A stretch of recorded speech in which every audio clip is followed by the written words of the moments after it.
Hallelujah. നിയമവർത്തന പുസ്തകം 5-ാം അധ്യായം 11-ാം വാക്യത്തിൽ പറയുന്നു, നിന്റെ ദൈവമായ കർത്താവിൻ്റെ തിരുനാമം വൃഥ ഉപയോഗിക്കരുത്. ഈശോയിൽ ഏറ്റവും പ്രിയപ്പെട്ടവരെ, നമ്മൾ ഈ മണിക്കൂറിൽ ചിന്തിക്കുന്നത് 2 തരം കണ്ണുനീര് നമ്മുടെ കുടുംബങ്ങളിൽ വീഴരുത്.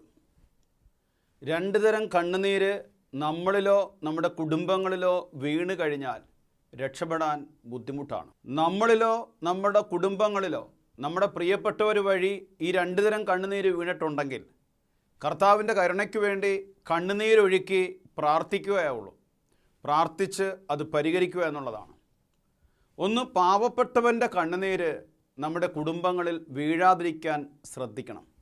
ഏതെങ്കിലും ഒരു പാവപ്പെട്ടവൻ നമ്മളെ നോക്കി നിലവിളിച്ച് കഴിഞ്ഞാൽ, നമ്മുടെ വാക്കുകളിലൂടെയോ പ്രവൃത്തികളിലൂടെയോ ഏതെങ്കിലും ഒരു പാവപ്പെട്ടവൻ്റെ കണ്ണുനീര് നമ്മുടെ മക്കളിലേക്കോ വീണ് കഴിഞ്ഞാൽ അതിന് നമ്മൾ പരിഹാരം ചെയ്യേണ്ടി വരും. ഈശോ എന്താണ് ഇവിടെ പറയുന്നത്? വിശുദ്ധ മത്തായിയുടെ സുവിശേഷം 12-ാം അധ്യായത്തിൽ 36-ാം വാക്യത്തിൽ ഈശോ പറയുകയാണ്, ഞാൻ നിങ്ങളോട് പറയുന്നു, മനുഷ്യർ പറയുന്ന ഓരോ വ്യർത്ഥവാക്കിനും വിധി ദിവസത്തിൽ കണക്ക് കൊടുക്കേണ്ടി വരും. കർത്താവ് വ്യക്തമായാണത് പറയുന്നത്. ഓരോ വ്യർത്ഥവാക്കിനും വിധി ദിവസത്തിൽ കണക്ക് കൊടുക്കേണ്ടി വരും. ജെറമ്യാ പ്രവാചകൻ 15:19 വ്യക്തമായി പറയുകയാണ്, വിലകെട്ടത് പറയാതെ സദ്വചനങ്ങൾ മാത്രം സംസാരിച്ചാൽ നിന്റെ നാവ് എൻ്റെ നാവ് പോലെയാകും. വിലകെട്ടത് പറഞ്ഞാൽ വിലപ്പെട്ടത് നഷ്ടപ്പെടും. പ്രിയപ്പെട്ടവരെ, വിലപ്പെട്ടത് പറഞ്ഞു കഴിഞ്ഞാൽ വിലപ്പെട്ടത് വർദ്ധിക്കും. അനേകരുടെ ജീവിതങ്ങളെ ഇന്ന് വേട്ടയാടുന്നത് വിലകെട്ട വാക്കുകളാണ്. നമ്മുടെ ഈ നാവിൽ നിന്നും പുറപ്പെടുന്ന ഒരു വാക്ക് മതി നമ്മുടെ ജീവിതത്തെ തകർക്കാനായിട്ട്, നമ്മുടെ തലമുറകളെ പിടിച്ചു കുലുക്കുവാനായിട്ട്. ഈശോ പറഞ്ഞു, നിങ്ങളുടെ വാക്കുകളാൽ നിങ്ങൾ നീതീകരിക്കപ്പെടും, നിങ്ങളുടെ വാക്കുകളാൽ തന്നെ നിങ്ങൾ കുറ്റം വിധിക്കപ്പെടും. ഇവിടെയാണ് സങ്കീർത്തകൻ്റെ പുസ്തകത്തിൽ 64-ാം അധ്യായം 8-ാം വാക്യത്തിൽ പറയുകയാണ്, അവരുടെ നാവ് നിമിത്തം അവിടുന്ന് അവർക്ക് വിനാശം വരുത്തും. കാണുന്നവരെല്ലാം പരിഹസിച്ച് തലകുലുക്കും അവരെ കാണുമ്പോൾ. അവരുടെ നാവ് നിമിത്തം, ഓർത്തോണം, കർത്താവ് പറഞ്ഞു, അവരുടെ നാവ് നിമിത്തമാണ് അവിടുന്ന് അവർക്ക് വിനാശം വരുത്തുന്നത്. വിലകെട്ട വാക്കുകൾ പറഞ്ഞ് വിലപ്പെട്ടത് നഷ്ടപ്പെടാതിരിക്കാൻ സൂക്ഷിക്കണേ ദൈവമക്കളെ. വിലകെട്ടത് പറഞ്ഞ് വിലപ്പെട്ടത് നഷ്ടപ്പെട്ടിരിക്കുകയാണുവെങ്കിൽ വിലപ്പെട്ടവനായ കർത്താവിൻ്റെ സന്നിധിയിൽ അതേ നാവ് കൊണ്ട് തന്നെ കരുണയ്ക്ക് വേണ്ടി പ്രാർത്ഥിക്കുക, കരുണയ്ക്ക് വേണ്ടി നിലവിളിക്കുക. ഇന്ന് അനേക ദേശങ്ങളിൽ അനേക ഇടങ്ങളിൽ കാണുന്ന ഒരു മഹാദുരന്തമാണ് ചെറുപ്പക്കാരുടെ കല്യാണം മുടക്കുക എന്ന് പറയുന്നത്. ഒട്ടനവധി യുവതി യുവാക്കൾ വിവാഹം മുടക്കിയതിൻ്റെ പേരിൽ, അനുയോജ്യമായ ജീവിത പങ്കാളിയെ കിട്ടാത്തതിൻ്റെ പേരിൽ ദൈവസന്നിധിയിൽ അവർ കരയുന്നുണ്ട്. പലരും അത് നിമിത്തം ദൈവത്തെ പോലും തള്ളിപ്പറഞ്ഞുകൊണ്ട് ദൈവവിശ്വാസം ഉപേക്ഷിച്ചവരുമുണ്ട്. ഈ നാടുകളിൽ ചിലരെയൊക്കെ കണ്ടുമുട്ടാനും ഇടയായിട്ടുണ്ട്. നമ്മൾ ആരുടെയെങ്കിലും വിവാഹം മുടക്കിയാൽ നമ്മുടെ മക്കളിലേക്കും കൊച്ചുമക്കളിലേക്കും അത് വേട്ടയാടും. പ്രിയപ്പെട്ടവരെ, അതുപോലെ തന്നെയാണ് അപവാദങ്ങളും ഇല്ലാവചനങ്ങളും പറഞ്ഞുകൊണ്ട് ചില കുടുംബങ്ങൾ തകർക്കാൻ ഇറങ്ങിത്തിരിച്ചവരുണ്ട്.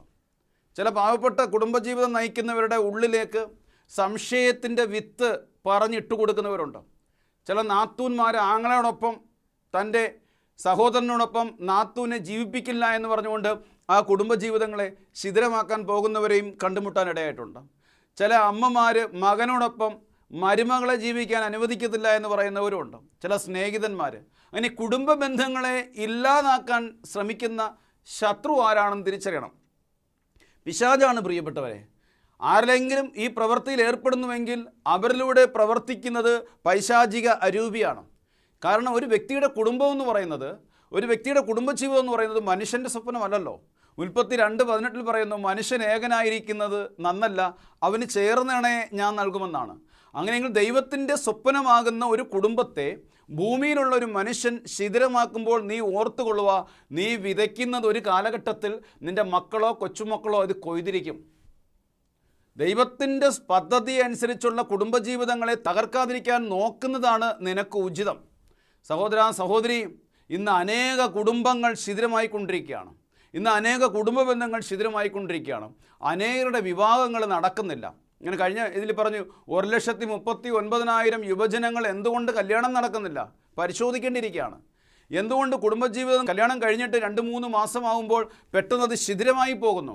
അതിൻ്റെ കാരണങ്ങൾ കണ്ടെത്തുക എന്നുള്ളതാണ്.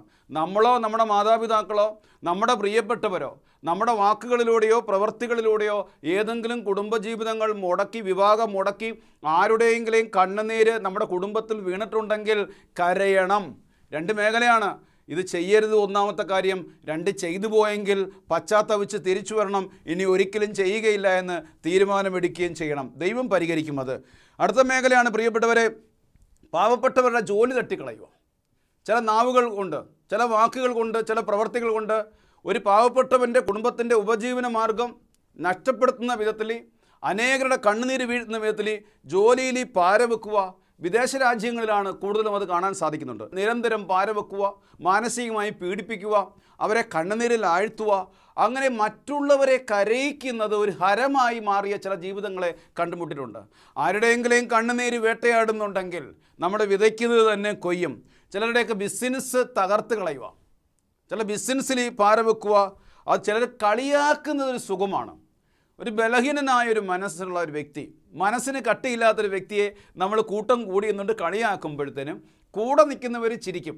ആ ചിരിയുടെ സന്തോഷം 2-3 മിനിറ്റ് ആയിരിക്കും നമുക്ക് കിട്ടുന്നത്.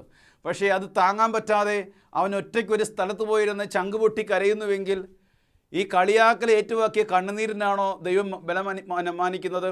കളിയാക്കി ചിരിക്കുന്ന നിൻ്റെ ചിരിക്കാണോ പ്രാധാന്യം നൽകുന്നത്? ശ്രദ്ധിക്കേണ്ടിയിരിക്കുകയാണ് പ്രിയപ്പെട്ടവരെ. ചിലരാണെങ്കിൽ നിന്ദിച്ച് പരിഹസിച്ച് ചിരിക്കുന്ന സംസാരിക്കുന്ന ഒരു സന്തോഷമായി മാറുന്നുണ്ട്. ഇവിടെ പറയുകയാണ്, പ്രവാചകൻ്റെ പുസ്തകം 7-ാം അധ്യായം 36-ാം വാക്യം പറയുന്നു, നീ ഓരോ പ്രവൃത്തി ചെയ്യുമ്പോഴും ജീവിതാന്ത്യത്തെപ്പറ്റി നീ ഓർക്കണം, എന്നാൽ നീ പാപം ചെയ്യുകയില്ല. നമ്മൾ വിതയ്ക്കുന്നത് കൊയ്യും പ്രിയപ്പെട്ടവരെ.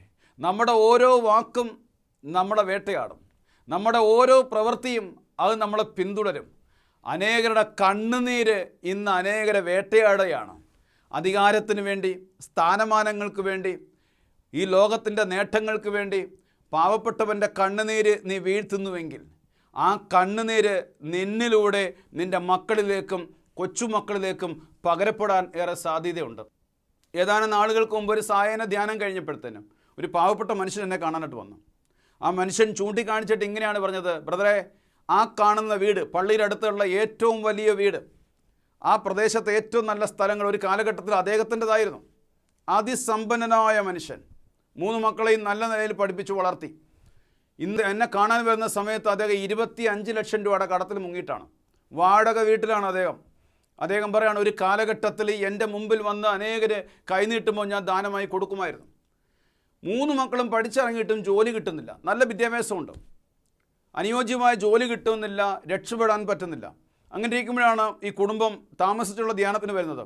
ആ സ്ത്രീ എന്നെ കാണാനായിട്ട് വന്നു, ആ സഹോദരി എന്നെ കാണാനായിട്ട് വന്നു.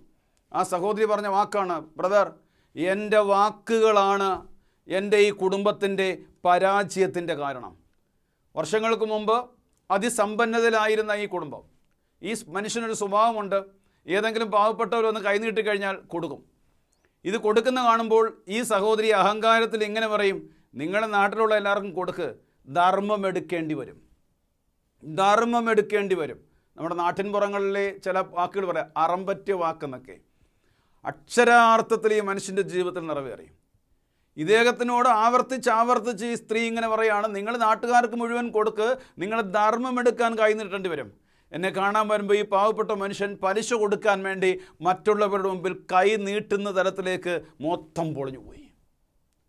അതുകൊണ്ട് നമ്മുടെ വാക്കുകൾ സൂക്ഷിക്കണം. വിലകെട്ടത് പറഞ്ഞു കഴിഞ്ഞാൽ വിലപ്പെട്ടത് പലതും നഷ്ടപ്പെടും.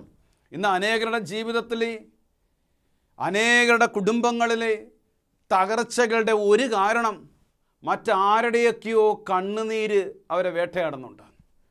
ആരുടെയൊക്കെയോ കണ്ണുനീര് വേട്ടയാടുന്നു. ഒബാദ്യ 1:15 പറഞ്ഞു, നീ പ്രവർത്തിച്ചതുപോലെ തന്നെ നിന്നോടും പ്രവർത്തിക്കും, നിന്റെ പ്രവർത്തികൾ നിന്റെ തലയിൽ തന്നെ നിബന്ധിക്കും. യെശയ്യാ 28:22 നമ്മളെ ഓർമ്മപ്പെടുത്തുകയാണ്, അതിനാൽ നിങ്ങൾ നിന്ദിക്കരുത്, അതിനാൽ നിങ്ങൾ ആരെയും നിന്ദിക്കരുത്, നിന്ദിച്ചാൽ നിങ്ങളുടെ ബന്ധനങ്ങൾ കഠിനമാകും. ദേശം മുഴുവൻ്റെ മേൽ വരാനിരിക്കുന്ന നാശത്തെക്കുറിച്ചുള്ള സൈന്യങ്ങളുടെ വിധി ഞാൻ കേട്ടു. ദേശം മുഴുവൻ്റെ മേൽ വരാനിരിക്കുന്ന നാശത്തെക്കുറിച്ചുള്ള സൈന്യങ്ങളുടെ കർത്താവായ ദൈവത്തിൻ്റെ വിധി ഞാൻ കേട്ടു.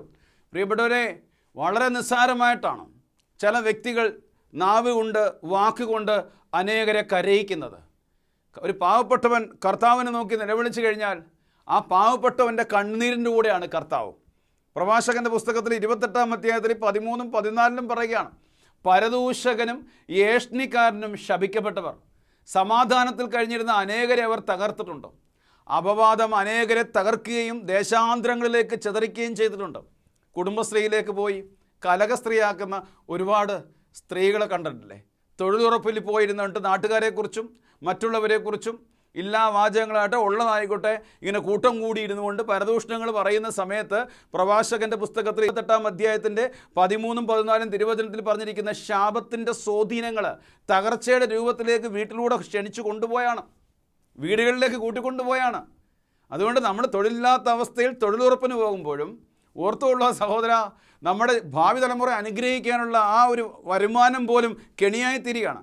ചായക്കടയിൽ ഇരുന്നു കൊണ്ടും കവലകളിൽ ഇരുന്നു കൊണ്ടും നാട്ടുകാരെക്കുറിച്ചും നാട്ടിലുള്ളവരെക്കുറിച്ചും അപവാദങ്ങളും പരദൂഷണങ്ങളും പറയുന്ന സമയത്ത് നമ്മളത് പറഞ്ഞിട്ട് തിരിച്ചു പോകുമ്പോഴത്തേന് അതിൻ്റെ സ്വാധീനം നമ്മുടെ കുടുംബങ്ങളിലേക്ക് വരാൻ സാധ്യതയുണ്ടോ? അതാണ് പരദൂഷകനും ഏഷ്ണിക്കാരനും ശപിക്കപ്പെട്ടവർ. കാരണം എന്താ?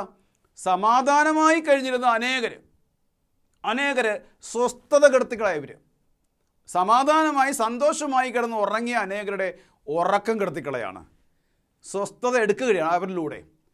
പ്രഭാഷകൻ 28:17 ചാട്ട കൊണ്ടടിച്ചാൽ തിണർപ്പുണ്ടാവും, നാവ് കൊണ്ട് പ്രകരിച്ചു കഴിഞ്ഞാൽ അസ്ഥികൾ തകർന്നു പോകും. വാൾത്തല അനേകരെ വീഴ്ത്തിയിട്ടുണ്ട്, എന്നാൽ നാവ് കൊണ്ട് വീഴ്ത്തപ്പെട്ടവരോ അതിലേറെ. എന്താണ് പ്രിയപ്പെട്ടവരെ? നമ്മുടെ ഈ വാളുകൊണ്ട് വെട്ടിക്കഴിഞ്ഞാൽ മുറിവേൽക്കും, ചാട്ട കൊണ്ട് അടിച്ചാൽ തടിക്കും കയറി.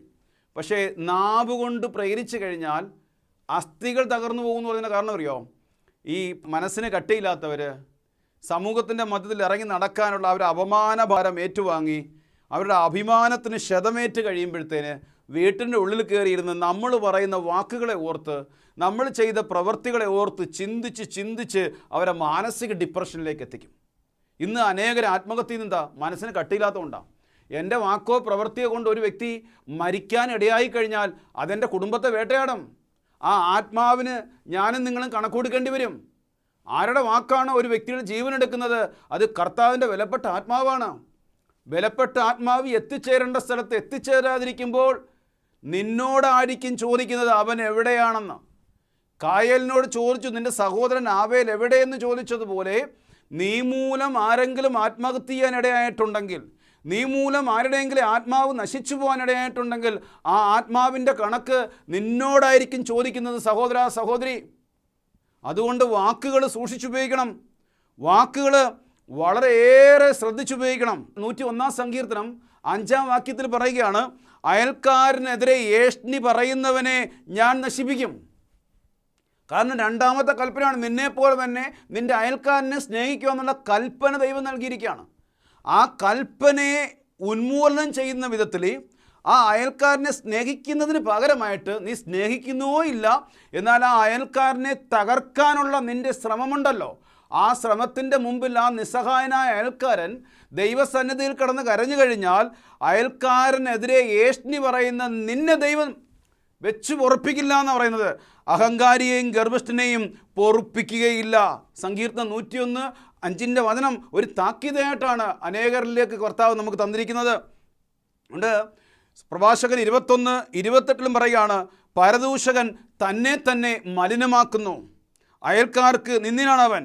എൻ്റെ പ്രിയപ്പെട്ടവരെ, അതുകൊണ്ട് ഒരു പാവപ്പെട്ടവൻ്റെ കണ്ണുനീര് നമ്മുടെ കുടുംബങ്ങളിൽ വീഴരുത്. ഞാൻ പറഞ്ഞ മേഖലകളിൽ ഒരു കുടുംബജീവിതത്തിന് വേണ്ടി വർഷങ്ങളോളം ഒരുങ്ങിയിരിക്കുന്ന ഒരു പാവപ്പെട്ട പെൺകുട്ടിയുടെ, ഒരു ചെറുപ്പക്കാരൻ്റെ വിവാഹം മുടക്കരുത്. അവൻ കരഞ്ഞു കഴിഞ്ഞാൽ അവൻ്റെ കണ്ണുനീര് നമ്മുടെ മക്കളിലേക്കും കൊച്ചുമക്കളിലേക്കും തലമുറകളിലേക്കും അത് പകരപ്പെടും. എനിക്ക് നിരവധി അനുഭവങ്ങൾ അറിയാം. ഒരു കുടുംബജീവിതത്തെ തകർത്ത് കഴിഞ്ഞാൽ, ഒരു കുടുംബജീവിതം സമാധാനമായി നയിക്കൊണ്ടിരിക്കുന്ന കുടുംബജീവിതത്തിൽ സംശയത്തിൻ്റെ മുൾമുന കുത്തിവെച്ച്, സംശയത്തിൻ്റെ വിത്ത് കുത്തിവെച്ചുകൊണ്ട് ആ കുടുംബം അന്ധകാരത്തിലേക്ക് നയിക്കുകയാണെങ്കിൽ അത് വേട്ടയാടും നമ്മളാണ്. വിതയ്ക്കുന്നത് നമ്മളാണ്. വിതയ്ക്കുന്നതേ കൊയ്യത്തോള്, കൊയ്യുന്നത് ഭക്ഷിക്കും. ഹല്ലേലൂയ.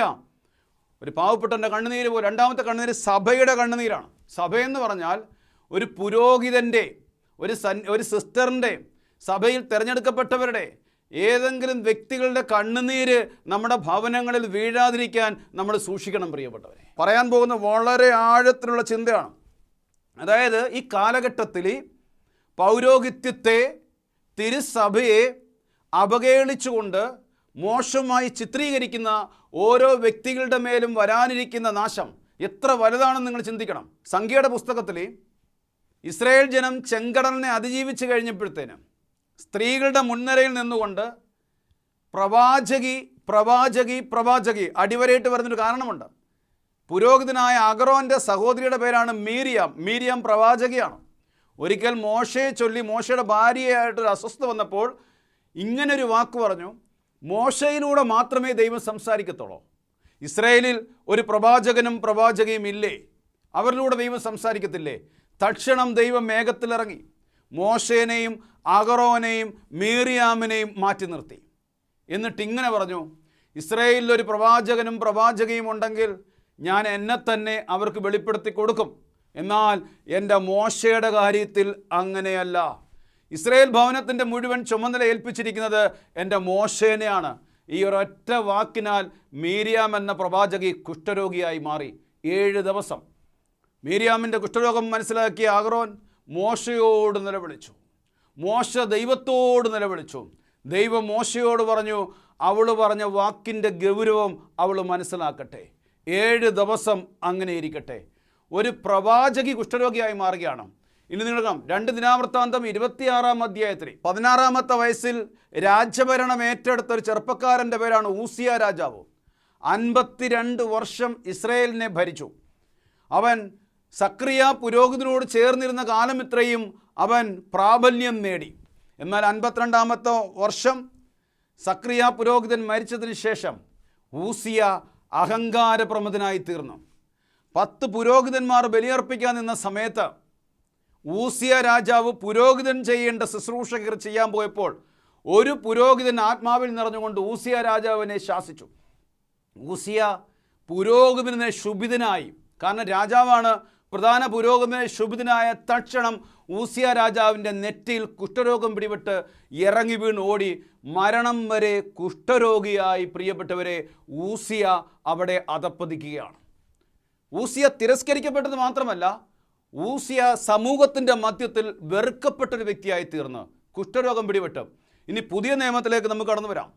14 ലേഖനം എഴുതിയെന്ന് വിശേഷിപ്പിക്കുന്ന പൗലോസ് അപ്പോസ്തലൻ, ലോകത്തെ തലകീഴെ മറിക്കുന്ന ഒരു മനുഷ്യനെ എനിക്കറിയാവുന്ന പൗലോസ്, 3-ാം സ്വർഗം വരെ ഉയർത്തപ്പെട്ട ഒരു വ്യക്തിയെ എനിക്കറിയാമെന്ന് പറഞ്ഞ പൗലോസ്, അപ്പോസ്തല പ്രവർത്തനം 23-ാം അധ്യായത്തിൽ 4-ലും 5-ലും ഒരു പ്രധാന പുരോഹിതൻ പൗലോസിനെ അടിക്കാൻ പറയുന്ന സമയത്ത് അടികൊണ്ട പൗലോസ് ഇങ്ങനെ പ്രധാന പുരോഹിതനോട് പറഞ്ഞു, വെള്ളയടിച്ച മതിലെ എന്നെ പ്രഹരിക്കാൻ അധികാരം നൽകിയത് ആരാണ്?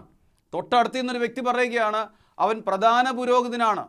പൗലോസ് തക്ഷണം ക്ഷമാർപ്പണം നടത്തിയിട്ട് ഇങ്ങനെ പറഞ്ഞു, അവൻ ദൈവത്തിൻ്റെ പ്രധാന പുരോഹിതനാണെന്ന് എനിക്കറിയില്ല. ഇങ്ങനെ എഴുതിയിരിക്കുന്നു, ദൈവത്തിൻ്റെ പ്രധാന പുരോഹിതനെ അധിക്ഷേപിക്കരുത് എന്ന്. ഈശോയിൽ ഏറ്റവും പ്രിയപ്പെട്ടത് എന്നെ ഒരുപാട് ചിന്തിപ്പിച്ച ഈ വിഷയം. ഒരു നന്മയും ശേഷിക്കാത്ത പ്രധാന പുരോഹിതൻ, വെളിപാട് ജ്ഞാനവും ഉണ്ടായിരുന്ന മരിച്ചവരെ ഉയർപ്പിച്ച പൗലോസ്. എന്നാൽ പൗലോസ് നോക്കിയത് ഊസിയായെയും മീരിയാമിനെയുമാണ്. അതിനേക്കാളപ്പുറത്ത് പൗരോഹിത്യത്തിൻ്റെ മുദ്രയാണ് പ്രിയപ്പെട്ടവരെ പൗലോസ് കണ്ടത്. അദ്ദേഹത്തിൻ്റെ നന്മയല്ല. എന്നാൽ ഇന്ന് അനേക കുടുംബങ്ങളിൽ കുഷ്ഠമാണ്. തകർച്ചയുടെ കുഷ്ഠം, രോഗത്തിൻ്റെ കുഷ്ഠം, പരാജയത്തിൻ്റെ കുഷ്ഠം. കാരണം എന്താ? ഇന്ന് അനേക മക്കൾ പള്ളിയിൽ കയറുന്നില്ല, കൂദാശ ജീവിതമില്ല, പ്രാർത്ഥനയില്ല, വിശ്വാസ ജീവിതമില്ല, യുക്തിവാദികളായിത്തീരുന്നു. മയക്കുമരുന്നിൻ്റെ, മദ്യത്തിൻ്റെയും അശുദ്ധിയുടെ അടിമത്തത്തിൽ യുവജനങ്ങളും കുഞ്ഞുങ്ങളും പോയത് എന്തുകൊണ്ടാണെന്ന് ചോദിച്ചു കഴിഞ്ഞാൽ ഒരു പരിധി വരെ അനേക പൗരോഹിത്യത്തിൻ്റെ, അനേക സന്യാസത്തിൻ്റെ, തിരഞ്ഞെടുക്കപ്പെട്ടവരുടെ കണ്ണുനീര് നമ്മളറിയാതെ നമ്മുടെ മക്കളിലേക്കും നമ്മുടെ ഭവനങ്ങളിലേക്കും വേട്ടയാടുകയാണ്. മക്കളുടെ മുമ്പിൽ ഇരുന്നു കൊണ്ട് മാതാപിതാക്കൾ, അച്ഛന്മാരിങ്ങനെയാണ്, പിതാക്കന്മാരിങ്ങനെയാണ്, സഭ ഇങ്ങനെയാണെന്ന് പറയുമ്പോൾ ഈ കുഞ്ഞു ഹൃദയത്തിലേക്ക് ദേശത്തിൻ്റെ സഭയോടുള്ള, കൂദാശകളോടുള്ള, വിശ്വാസത്തിലോടുള്ള വിഷം കുത്തിവെക്കുകയാണ്. എതിരായിട്ടുള്ള വിഷം കുത്തിവെക്കുന്ന സമയത്ത് എന്താണ് പ്രിയപ്പെട്ടവർ സംഭവിക്കുന്നത്? ഒന്ന്, ആ കുഞ്ഞുങ്ങളിൽ വിശ്വാസം എടുക്കപ്പെടും. രണ്ട്, അവർക്ക് പൗരോഹിത്യത്തോടുള്ള വെറുപ്പ് നിമിത്തം, പൗരോഹിത്യത്തോടും സന്യാസത്തോടുള്ള അകൽച്ച നിമിത്തം അവർ കൂദാശകളിൽ നിന്ന് അകലുന്ന അവർക്ക് പള്ളി കയറാൻ തോന്നില്ല. ആ ഒരൊറ്റ കാരണത്താൽ ഏതെങ്കിലും പാപത്തിൻ്റെ തഴക്കദോഷത്തിലേക്ക് നമ്മുടെ മക്കളെ പിശാച് കൊണ്ടുപോകും. അങ്ങനെയാണ് ഇന്ന് അനേക കുഞ്ഞുങ്ങൾ, അനേക യുവജനങ്ങൾ പള്ളിയിൽ കയറാത്തത്, പ്രാർത്ഥിക്കാത്തത്. പ്രിയപ്പെട്ടവരെ, ഒരു ഇടവക വൈദികൻ്റെ കയ്യിലാണ് ഇടവകയാകുന്ന ഇസ്രായേൽ ഭവനത്തിൻ്റെ മുഴുവൻ ചുമതല ഏൽപ്പിച്ചിരിക്കുന്നത്. ഞാൻ നിങ്ങളോട് രഹസ്യം പറയാം. ഒരു കാലഘട്ടത്തിൽ ചാനൽ ചർച്ചകളിലൂടെയും അല്ലാതെയും പൗരോഹിത്യത്തെ വികൃതമാക്കുന്ന ഒരു സമൂഹമുണ്ടായിരുന്നു. എന്നാൽ ഇന്ന് വിശ്വാസികളെ തെരുവിലിറക്കാൻ ചില പൗരോഹിത്യം പോലും തുനിഞ്ഞെന്ന് വന്നേക്കാം. പൗരോഹിത്യത്തെയും പിതാക്കന്മാരെയും സഭയെയും വിമർശിക്കുവാൻ വേണ്ടി ഞാൻ നിങ്ങളോട് അപേക്ഷിക്കുകയാണ്, എന്നെ കേൾക്കുന്ന വിശ്വാസികളെ. ഈ തെരുവിലിറക്കുന്ന കുർബാന ക്രമത്തിൻ്റെ പേരിലാണെങ്കിലും വിശ്വാസത്തിൻ്റെ പേരിലാണെങ്കിലും എന്തിൻ്റെ പേരിലാണ് പൗരോഹിത്യത്തിനെതിരെ, സഭാവിശ്വാസത്തിനെതിരെ, കൂദാശകൾക്കെതിരെ ഒരു വാക്കുപോലും പറയാതിരിക്കാൻ ശ്രദ്ധിക്കണം. കാരണം എന്താ അറിയോ? അതുവഴി നമ്മുടെ കുടുംബങ്ങളിലേക്ക് തകർച്ചകൾ കടന്നു വരുമ്പോൾ, ദുരിതങ്ങൾ കടന്നു വരുമ്പോൾ നമ്മളെ തെരുവിലിറക്കുന്ന ആരും അത് പരിഹരിക്കാൻ വരില്ല. പാപത്തിലേക്ക് നയിക്കപ്പെടുന്ന, അന്ധകാരത്തിലേക്ക് നീങ്ങിക്കൊണ്ടിരിക്കുന്ന, മരണത്തിൻ്റെ വഴികളിലൂടെ സഞ്ചരിക്കുന്ന നമ്മുടെ മക്കളെ നേടിത്തരാൻ അതിലേക്ക് ഇറക്കുന്ന ഒരു വ്യക്തിയും കാണില്ല. അതുകൊണ്ട് പ്രിയപ്പെട്ടവരെ, നമ്മൾ ശ്രദ്ധിക്കണം. രണ്ടു തരം കണ്ണുനീര് നമ്മുടെ കുടുംബങ്ങളിൽ വേട്ടയാടരുത്. അതുകൊണ്ട് നമുക്ക് മാതൃകയെന്ന് പറയുന്നത്, ശ്രദ്ധിച്ചോ പ്രിയപ്പെട്ടെ, നമ്മുടെ മാതൃകയെന്ന് പറയുന്നത് വീണ് തൂങ്ങിച്ചെത്ത യൂദാസ് അല്ല, വീണിട്ട് എഴുന്നേറ്റ് മാർപ്പപ്പാട തലത്തിലേക്ക് എത്തിയ പത്രോസാണ് ഒരു ഉത്തമ വിശ്വാസിയുടെ മാതൃക. നമ്മുടെ മാതൃകയെന്ന് പറയുന്നത് പ്രിയപ്പെട്ടവരെ, സമരസഭയിലുള്ളവരല്ല, വിജയസഭയിലുള്ള പൗരോഹിത്യമാണ്, സന്യസ്തരാണ്. നമ്മുടെ മാതൃക എന്ന് പറയുന്നത് ഒരു കട്ടിലിൽ കിടന്നുകൊണ്ട് എരിഞ്ഞു തീർന്ന വിശുദ്ധ അൽഫോൺസാമയാണ്. നമ്മുടെ മാതൃക എന്ന് പറയുന്നത് 24 വയസ്സ് വരെയും ഒരു റൂമിൻ്റെ ഉള്ളിലായിരുന്നു കൊണ്ട് എരിഞ്ഞു തീർന്ന ലോകം മുഴുവൻ്റെയും മിഷണറിമാരുടെ വിശുദ്ധയായ കൊച്ചു ത്രേസ്യയാണ്. നമ്മുടെ മാതൃക എന്ന് പറയുന്നത് പുഴുവടുത്തരിച്ച് ചലവും വ്രണവുമായിരുന്ന കുഷ്ഠരോഗികളെ വാരിപ്പുണർന്ന മദർ ത്രേസ്യയെ പോലുള്ളവരാണ്. നമ്മുടെ മാതൃക എന്ന് പറയുന്നത് സന്യാസത്തിൻ്റെ മകടം ചൂടി വിശുദ്ധ പദവിയിലെത്തി ജീവിക്കുന്നവരാണ് നമ്മുടെ മാതൃക എന്ന് പറയുന്നത്. ഈ ഭൂമിയിലായിരിക്കുന്ന ഓരോ സന്യസ്തരും നന്മകളെ അനുകരിക്കുവാനും മറ്റേത് മുഴുവൻ മാതൃകയായി സ്വീകരിക്കാൻ പറ്റുന്നതാണ്. പ്രിയപ്പെട്ടവരെ, നമ്മുടെ മാതൃക എന്ന് പറയുന്നത് സഭയെ നെഞ്ചിനോട് ചേർത്ത് വെച്ചുകൊണ്ട്, സഭയെ സ്നേഹിച്ചുകൊണ്ട്, കൂദാശകളിൽ പരിപോഷിപ്പിക്കുവാൻ വേണ്ടി സഹനത്തിൻ്റെ തീച്ചൂളയിലൂടെ കടന്നുപോയ പാദ്രോപ്പിയെ പോലുള്ള വിശുദ്ധ പൗരോഹിത്യമാണ് നമ്മുടെ മാതൃക എന്ന് പറയുന്നത്. പ്രിയപ്പെട്ടവരെ, അതുകൊണ്ട് നമ്മൾ ഉറ്റുനോക്കേണ്ടത് വിജയസഭയിലായിരിക്കുന്ന പൗരോഹിത്യത്തെയും സന്യാസത്തെയുമാണ്. പ്രിയപ്പെട്ടവരെ, നമ്മുടെ സഭ എന്ന് പറയുന്നത് നമ്മുടെ അഭിമാനമാണ്. പ്രിയപ്പെട്ടവരെ, അതുകൊണ്ട് പ്രിയപ്പെട്ടവരെ, രണ്ടു തരം കണ്ണുനീര് നമ്മുടെ കുടുംബത്തിൽ വീഴരുതും, നമ്മുടെ വീട്ടിൽ വീഴരുതും, നമ്മുടെ മക്കളിൽ വീഴരുതും, നമ്മുടെ ജീവിതാന്തസ്സിൽ വീഴരുതും. അങ്ങനെ രണ്ടു തരം കണ്ണുനീര് വീണതിൻ്റെ തകർച്ചയിൽ ആരെങ്കിലും ഇത് കേൾക്കുന്നുവെങ്കിൽ അനുദപിച്ച് പ്രാർത്ഥിക്കട്ടെ, പശ്ചാത്തപിച്ച് പ്രാർത്ഥിക്കട്ടെ. കർത്താവായ ഈശോയേ, ആരുടെയും കണ്ണുനീര്, പാവപ്പെട്ടവരുടെയോ സഭയുടെയോ കണ്ണുനീര് ഞങ്ങളുടെ കുടുംബങ്ങളിൽ വീഴാതിരിക്കാൻ തക്ക വിധത്തിൽ ഞങ്ങളെ പരിപാലിക്കണമേ എന്ന് പ്രാർത്ഥിക്കുന്നു. ആമേൻ.